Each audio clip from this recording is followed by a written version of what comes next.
Yo quisiera comentar brevemente la brillante exposición de Octavio. Él dice que en la descripción que yo hice de la transición hacia formas abiertas de sociedad de América Latina, él no encontraba el caso de México. Y al describir el caso de México, en cierta forma, tengo la impresión que ha exonerado a México de lo que ha sido la tradición dictatorial latinoamericana. Espero no parecer demasiado inelegante, por decir lo que voy a decir. Yo no creo que se pueda exonerar a México de esa tradición de dictaduras latinoamericanas. Creo que el caso de México, cuya democratización actual soy el primero en celebrar y en aplaudir, como todos los que creemos en la democracia, encaja dentro de esa tradición con un matiz que es más bien el de un agravante. Yo recuerdo haber pensado muchas veces sobre el caso mexicano con esta fórmula: México es la dictadura perfecta. La dictadura perfecta no es el comunismo, no es la Unión Soviética, no es Fidel Castro, es México.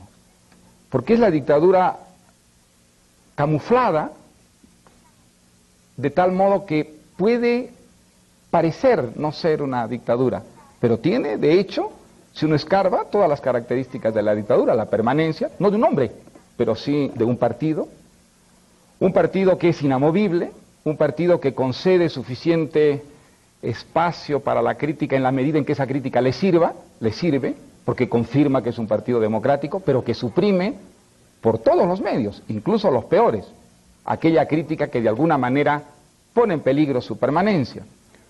Una dictadura que además ha creado una retórica que lo justifica, una retórica de izquierda, para la cual a lo largo de su historia reclutó muy eficientemente a los intelectuales, a la inteligencia.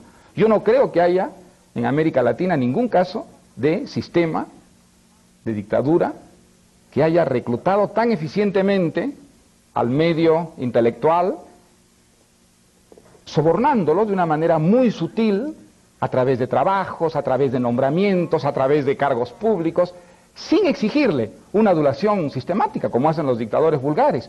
Por el contrario, pidiéndole más bien una actitud crítica, porque esa era la mejor manera de garantizar la permanencia de ese partido en el poder. Un partido de hecho único, porque era el partido que financiaba a los partidos opositores. Esa dictadura es una dictadura, es decir, puede tener otro nombre, una dictadura muy sui generis, muy especial, muy diferente, pero tanto es una dictadura que todas las dictaduras latinoamericanas, desde que yo tengo uso de razón, han tratado de crear algo equivalente al PRI en sus propios países. En el Perú, el dictador Velasco trató con todo su equipo de intelectuales reclutados de formar una especie de PRI peruano, y no funcionó. Y Alan García trató de crear un PRI peruano. El intento de nacionalización de todo el sistema financiero fue hecho con la idea de crear un sistema semejante que garantizara ese tipo de permanencia que ante el resto del mundo pudiera ser camuflada, como ha sido el caso de la dictadura mexicana. Y me atrevo a decir también que no solamente en lo que se refiere a la permanencia del poder, a la falta de una genuina democracia interna, se puede hablar de una dictadura, en el caso tradicional de México, sino en que, al igual que las otras dictaduras latinoamericanas, fue incapaz de traer la justicia social. No creo que se pueda decir que en México haya una mejor distribución de la riqueza que en el país promedio latinoamericano. Creo que las desigualdades son tan grandes y originadas por las mismas razones de injusticia social, de corrupción, que en otros países latinoamericanos. Entonces, la dictadura tuvo también, en el caso de México, las mismas consecuencias que tienen las otras dictaduras latinoamericanas.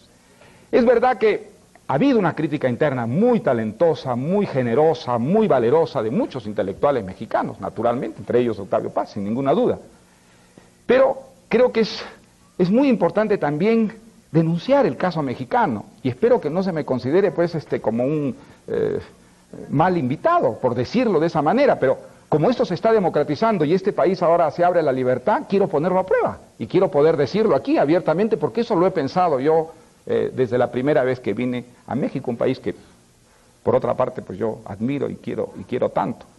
Creo que no, creo que es muy importante que también en el caso de México se diga que aquí se vivió y se ha vivido durante décadas con unos matices muy particulares, muy especiales, el fenómeno de la dictadura latinoamericana. La Revolución Mexicana tiene cosas admirables, sin ninguna duda.